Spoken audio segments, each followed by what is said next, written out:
Hey everyone, welcome back to another video from Crazy Gamer.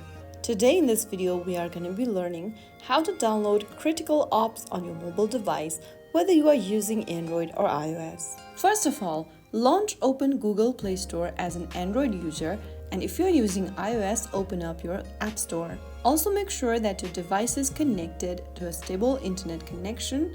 And once you're inside your App Store or your Google Play Store, go to the search bar at the top and type in CriticalOps. Look for this application from Critical Force OY, and then once you get to this page, tap on the Get or the Install button to start downloading the app on your mobile device. On your iOS, you will need to authenticate with your Face ID, Touch ID or your Apple ID password. Once the download starts, it'll take a while so that the app can get installed on your device. Once you are done with the installation, you can tap on Open and start playing the game.